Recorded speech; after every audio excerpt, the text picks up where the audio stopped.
എൻ്റെ എല്ലാ പ്രിയപ്പെട്ട കൂട്ടുകാർക്കും ഞങ്ങളുടെ പുതിയൊരു വീഡിയോയിലേക്ക് വീണ്ടും സ്നേഹം നിറഞ്ഞ ഹൃദയം നിറഞ്ഞ സ്വാഗതം കേട്ടോ. ഇത്രയും നല്ല തണുപ്പുള്ള സമയത്ത് ഇത്രയും നല്ല വലിയ മഴയുള്ള ടൈമിൽ പോലും നല്ല പെർഫെക്റ്റ് ആയിട്ട് നല്ല സ്പോഞ്ച് പോലത്തെ ഇഡ്ഡലിയും അതുപോലെ തന്നെ നല്ല പെർഫെക്റ്റ് ആയിട്ടുള്ള നല്ല പഞ്ഞിക്കെട്ട് പോലെയുള്ള എന്താ പറയുക ദോശയൊക്കെ എങ്ങനെയാണ് തയ്യാറാക്കിയെടുക്കുക, അതിൻ്റെ മാവ് തയ്യാറാക്കുന്ന രീതിക്കനുസരിച്ചാണ് ഇതിൻ്റെ ഒരു സോഫ്റ്റ്നെസ് നിൽക്കുന്നത് കേട്ടോ. അപ്പോൾ അതുകൊണ്ട് തന്നെ ഈ ഒരു തണുപ്പിൽ എങ്ങനെയാണ് ഞാനിവിടെ അരച്ച് വെക്കുന്നത് എങ്ങനെയാണെന്ന് കാണിക്കാം കേട്ടോ. ഞാൻ വളരെ വൈകി രാത്രി ഒരു 10 മണിയൊക്കെ ആകുമ്പോഴാണ് അരച്ച് വെക്കുന്നത്, എന്നാലും രാവിലെ ആകുമ്പോഴത്തേക്കും നല്ല സോഫ്റ്റ് ആയിട്ടുള്ള അപ്പം എനിക്ക് കിട്ടാറുണ്ട് കേട്ടോ. അപ്പോൾ അതെങ്ങനെയാണ് നമുക്ക് തയ്യാറാക്കി എടുക്കുന്നതെന്ന് നോക്കാം കേട്ടോ. ഇത് കണ്ടില്ലേ, നല്ല തണുപ്പാണെങ്കിൽ പോലും ഇത് കേട്ടോ നല്ല പഞ്ഞി പോലെ നല്ല പതച്ച് പൊങ്ങി വന്നിട്ടുണ്ട് നമ്മളുടെ മാവ് കേട്ടോ. അപ്പോൾ ഇതിന് ഒരു ടിപ്പ് ഉണ്ട് ഇതിൽ. അപ്പോൾ ഈ വീഡിയോ പൂർണ്ണമായിട്ടൊന്ന് കാണാനായിട്ട് ശ്രമിക്കുക കേട്ടോ. അപ്പോൾ അടിപൊളിയായിട്ടുള്ള ടിപ്പാണ്. അപ്പോൾ അങ്ങനെ ചെയ്തിട്ടുണ്ടെങ്കിൽ നമുക്ക് എല്ലാവർക്കും സോഫ്റ്റ് ആയിട്ടുള്ള അപ്പം ഉണ്ടാക്കി എടുക്കാൻ, അപ്പമല്ല ദോശയും ഇഡ്ഡലി ഉണ്ടാക്കാം. അതിന് വേണ്ടിയിട്ട് ഞാനിവിടെ ഉഴുന്ന് സെപ്പറേറ്റാണ് വെള്ളത്തിലിട്ട് വെക്കുന്നത് കേട്ടോ. ഞാൻ ആദ്യമൊക്കെ ദോശേൻ്റെ അരി ഇടുന്നതിൻ്റെ അരിയുടെ കൂടെയാണ് ഉഴുന്നിട്ടിരുന്നത്, എന്നാൽ ഇപ്പം അങ്ങനെയല്ല. ഞാൻ ഉഴുന്ന് സെപ്പറേറ്റാണ്, നമുക്ക് എത്ര എമൗണ്ട് ഉഴുന്ന് വേണോ അത് അതിൻ്റെ കൂടെ ഒരു 10-15 മണി ഉലുവയും കൂടി ഒരുമിച്ച് വെള്ളത്തിലിട്ട് വയ്ക്കുക.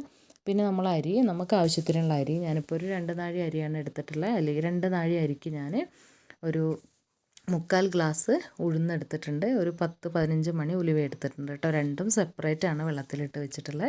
ആദ്യം ഒരുമിച്ചായിരുന്നു ഇട്ടിട്ടുണ്ടായിരുന്നത്, അപ്പോൾ എനിക്ക് ഇത്ര നല്ല പെർഫെക്റ്റായിട്ട് കിട്ടുന്നുണ്ടായിരുന്നില്ല കേട്ടോ. അപ്പോൾ ഇത് എന്തുകൊണ്ടാണെന്ന് എനിക്ക് അറിഞ്ഞുകൂടാ.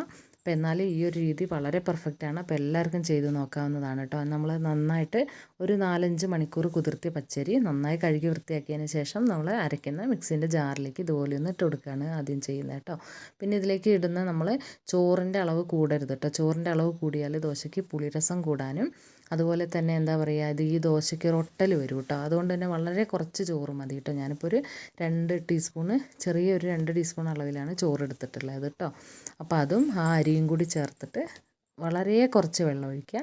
വളരെ കുറച്ച് മാത്രം വെള്ളം ഒഴിച്ചിട്ട് നന്നായിട്ട്, ഈ ദോശ ബാറ്ററൊക്കെ ഉണ്ടാക്കാൻ എല്ലാവർക്കും അറിയുന്നുണ്ടാവും, എല്ലാവരും ചെയ്യുന്നതുമായിരിക്കും. എന്നാൽ വളരെ ചെറിയ കാര്യങ്ങൾ മാത്രം ഒന്ന് ശ്രദ്ധിക്കുകയാണെങ്കിൽ നമുക്ക് തണുപ്പുള്ള ടൈമിൽ നന്നായിട്ട് സോഫ്റ്റായിട്ട് തന്നെ ഉള്ളത് കിട്ടും കേട്ടോ. അല്ലെങ്കിൽ ഒരു ഹാർഡ്നെസ് എപ്പോഴും ഉണ്ടാവുക.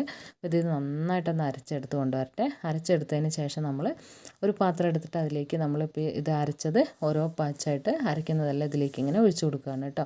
അപ്പോൾ ആദ്യത്തെ ബാച്ചിൽ ഞാൻ അരിയും അതുപോലെ തന്നെ 2 ടീസ്പൂൺ അളവിലെടുത്ത് ചോറും കൂടിയാണ് എടുത്തിട്ടുണ്ടായിരുന്നത് കേട്ടോ. അപ്പോൾ അത് പൂർണ്ണമായിട്ടും ആദ്യം ഈ അരിയും ചോറും ഒന്ന് അരച്ചെടുക്കട്ടെ കേട്ടോ. അപ്പോൾ അത് മുഴുവനായിട്ട് നമ്മൾ അരിയും ചോറും കൂടി അരച്ച് ഇതിലേക്ക് ഒഴിച്ചിട്ടുണ്ട്. ചോറിൻ്റെ അളവ് കൂടരുതെന്നുള്ളത് പ്രത്യേകം ശ്രദ്ധിക്കണം കേട്ടോ.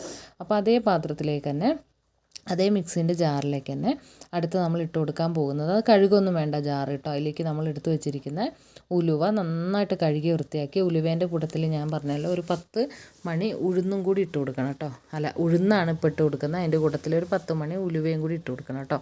രണ്ടും നന്നായിട്ട് വാഷ് ചെയ്തതിന് ശേഷം ഇതുപോലെ മിക്സീൻ്റെ ജാറിലേക്ക് ഒന്ന് ഇട്ട് കൊടുക്കുകയാണ് കേട്ടോ. നല്ല കഴുകി വൃത്തിയാക്കുക. എന്നിട്ട് അതും നമ്മൾ ഈ അരി അരച്ച് വെച്ച് ഒഴിച്ച പാത്രം ഉണ്ടല്ലോ, അതിലേക്ക് തന്നെ നമ്മൾ ഈ ഒരു ഉഴുന്ന് അരച്ചതും കൂടി ഇതുപോലെ ഒന്ന് ഒഴിച്ചു കൊടുക്കുകയാണ് കേട്ടോ. ഉഴുന്നിലൊന്നും ഒരുപാട് വെള്ളം ഒഴിച്ചിട്ട് ആദ്യം തന്നെ അരയ്ക്കരുത്, അതൊക്കെ നമ്മൾ ശ്രദ്ധിക്കേണ്ട കാര്യമാണ്. ഒത്തിരി വെള്ളം ഒഴിച്ച് അരച്ചാൽ ഇത് നന്നായിട്ട് അരഞ്ഞു കിട്ടില്ല കേട്ടോ. അപ്പോൾ അതും കൂടി വയ്ക്കുക. എന്നിട്ട് ഇതുപോലത്തെ ഒരു സ്പാച്ചുലയോ അല്ലെങ്കിൽ നിങ്ങൾ സ്പൂണാണെങ്കിൽ സ്പൂണോ അല്ലെങ്കിൽ നമ്മളെ കയ്യോ, ഇപ്പോൾ നമ്മളിതിലേക്ക് അരി ഉലുവ ഉഴുന്നും കൂടി അരച്ചത് ചോറും കൂടി അരച്ച് ചേർത്തിട്ടുണ്ട്, വേറെ ഒന്നും ചേർത്തിട്ടില്ല കേട്ടോ. ഇത് നന്നായിട്ട്, എൻ്റെ അടുത്ത് ഇങ്ങനെ ഒരു സ്പാച്ചുല ഉള്ളത് കൊണ്ടാണ് ഞാൻ അതുകൊണ്ട് ചെയ്തത് കേട്ടോ. അപ്പോൾ നിങ്ങളുടെ അടുത്ത് ഇനിയിപ്പോൾ ഒന്നുമില്ല എങ്കിലും കൈവച്ച് നന്നായിട്ടൊന്ന് ഒരു പാത്രത്തിലിട്ട് കൈവച്ച് മിക്സ് ആക്കി കൊടുക്കുക. ആ മിക്സിങ്ങിലാണ് കാര്യം കേട്ടോ, അതാണ് അതിൻ്റെ ടിപ്പ്. പിന്നെ വേറൊരു കാര്യം കൂടി പറയേണ്ട, അത് ഞാൻ ലാസ്റ്റ് കാണിക്കാം കേട്ടോ. അപ്പോൾ ഇത് നന്നായിട്ടൊന്ന് ഇളക്കിയെടുക്കുക കേട്ടോ. ഇനി ഇത് ഇപ്പോൾ രാത്രി ഞാനൊരു 10 മണി കഴിഞ്ഞ ശേഷമാണ് അരച്ച് വെച്ചിട്ടുള്ളത്. അപ്പോൾ നൈറ്റ് ഫുള്ളും നമ്മളിത് ഇങ്ങനെ തന്നെ വെക്കുവാണ്. രാവിലെ ഇനി നമ്മൾ ചുടാൻ നേരത്താണ് ഇത് എടുക്കുന്നത് കേട്ടോ. ഇങ്ങനെ ഇത് ഇളക്കി കൊടുക്കുമ്പോൾ ഒരു വശത്തേക്ക് മാത്രമായിട്ട് അങ്ങനെ ചെയ്യാനായിട്ട് ശ്രദ്ധിക്കുക കേട്ടോ. ഒരുപാട് നേരമൊന്നും ഇളക്കണ്ട. നമ്മൾ ആ ഒഴിച്ച മിക്സ് എല്ലാം കൂടി, അതായത് നമ്മൾ അരിയും എല്ലാം കൂടി ഒന്ന് യോജിച്ച് വരുന്നവരെ മാത്രം മതി കേട്ടോ. അതിനുശേഷം ഇത് അടുത്ത ടിപ്പ് ഇതാണ്, ഞാൻ പറഞ്ഞ ടിപ്പ് കേട്ടോ. ചെറിയ ചൂടുള്ള വെള്ളം, നമ്മൾ കുടിക്കാനുള്ള വെള്ളമൊക്കെ ഉണ്ടാവുമല്ലോ, അങ്ങനെ ചെറിയ ചൂടുള്ള വെള്ളത്തിൻ്റെ പാത്രത്തിൻ്റെ മുകളിലേക്ക് നമ്മൾ ഈ ഒരു മാവ് അരച്ച പാത്രം അതിൻ്റെ മുകളിലേക്ക് ഇങ്ങനെ വെച്ച് കൊടുക്കുക. ഇതുപോലെ ഒന്ന് വെച്ച് കൊടുക്കുക. ഇതാണ് ഇതിലെ ഏറ്റവും വലിയ ടിപ്പ് കേട്ടോ. അല്ലാതെ നമ്മൾ ഇതിലേക്ക് അപ്പക്കാരോ ചെറിയൊരു ചൂട് കിട്ടണതിന്. അപ്പോൾ ആ മാവ് എത്ര മഴയാണ് ഇപ്പോൾ വയനാട്ടിൽ ഇവിടെയൊക്കെ നല്ല മഴ, അതിശക്തമായ മഴയാണ്. 2 മാസത്തോളമായിട്ട് അതിശക്തമായിട്ടുള്ള മഴയാണ്. എന്നാൽ പോലും നമുക്ക് നല്ല പെർഫെക്റ്റ് ആയിട്ട് ഇത് കണ്ടില്ലേ, രാവിലെ ആയപ്പോൾ നോക്കിയാൽ നമ്മളെ മാവ് ഇതേ കലം നിറഞ്ഞ് വന്നിട്ടുണ്ട്. നല്ല പഞ്ഞിക്കെട്ട് പോലത്തെ മാവായി വന്നിട്ടുണ്ട് കേട്ടോ. അപ്പോൾ എല്ലാവർക്കും, എല്ലാ വീട്ടമ്മമാർക്കും ചെയ്ത് നോക്കാൻ പറ്റുന്ന ഒരു അടിപൊളി ടിപ്പാണ്. അപ്പോൾ നിങ്ങൾക്കിത് ഇഷ്ടപ്പെടുകയാണെങ്കിൽ വീഡിയോ വളരെ ഉപകാരപ്പെടുന്ന വീഡിയോ ആണ്. കണ്ടില്ലേ, നിങ്ങൾക്കത് കാണുമ്പോൾ തന്നെ മനസ്സിലാവില്ല എത്രത്തോളം പെർഫെക്റ്റ് ആണ്. അപ്പോൾ ഈ ടിപ്പ് എല്ലാവരും പരീക്ഷിക്കുക. എന്നിട്ട് നമ്മളെ കമൻറ്റ് ബോക്സിൽ വന്നിട്ട് ഉപകാരപ്പെട്ടെങ്കിൽ കമൻറ്റ് ചെയ്യുക.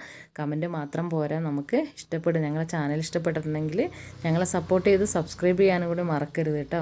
അപ്പോൾ നിങ്ങൾക്ക് ഇഷ്ടപ്പെടുന്ന എല്ലാ കൂട്ടുകാർക്കും, നിങ്ങളുടെ റിലേറ്റീവ്സിനൊക്കെ ഞങ്ങളുടെ ഈ വീഡിയോ ഒന്ന് ഷെയർ ചെയ്ത് കൊടുക്കാനും കൂടി മറക്കരുത്. അതിങ്ങനെ ഉപകാരപ്പെടുന്ന ഒരുപാട് വീഡിയോസ് നമ്മളുടെ എന്താ പറയുക ചാനലിലുണ്ട്.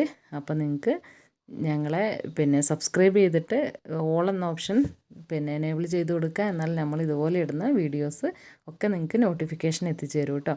ഇതുണ്ട് നല്ല പെർഫെക്റ്റ് ആയിട്ടുള്ള ദോശയും അതുപോലെ തന്നെ നമ്മളുടെ ഇഡ്ഡലിയൊക്കെ റെഡി ആയിട്ടുണ്ട്. അപ്പോൾ നിങ്ങൾ ഇതുപോലെ ചെയ്ത് നോക്കുക. ദോശയും ഇഡ്ഡലിയും ഒക്കെ നല്ല പെർഫെക്റ്റ് ആയിട്ട് നല്ല അടിപൊളിയായിട്ട് എല്ലാവർക്കും ഉണ്ടാക്കിയെടുക്കാനായിട്ട് പറ്റട്ടെ. അപ്പോൾ അടുത്ത ഒരുപാട് നല്ല റെസിപ്പിയായിട്ട് നല്ല വീഡിയോ ആയിട്ട് നമ്മൾ വീണ്ടും വരുന്നതായിരിക്കും. അതുവരേക്കും എല്ലാവരോടും ഒരുപാട് സ്നേഹം. അപ്പം ഞങ്ങൾ ഇതുവരെ സപ്പോർട്ട് ചെയ്ത എല്ലാ കൂട്ടുകാരും ഞങ്ങളുടെ കൂടെ തന്നെ ഉണ്ട്, കൂടെ ഉണ്ടാവും നമുക്കറിയാം. എന്നാലും പറയുകയാണ്, ഇനിയും മുന്നോട്ടുള്ള യാത്രയിൽ നിങ്ങളെല്ലാവരുടെയും സപ്പോർട്ട് ഞങ്ങൾ പ്രതീക്ഷിക്കുകയാണ്. അപ്പോൾ അടുത്ത നല്ലൊരു വീഡിയോ ആയിട്ട് നമ്മൾ വീണ്ടും വരും. അതുവരേക്കും എല്ലാവരോടും ഒരുപാട് സ്നേഹം. Thank you for watching. അപ്പോൾ എല്ലാവരും സുഖമായിട്ടിരിക്കുക, സന്തോഷമായിട്ടിരിക്കുക, ഹാപ്പി ആയിട്ടിരിക്കുക. Thank you for watching.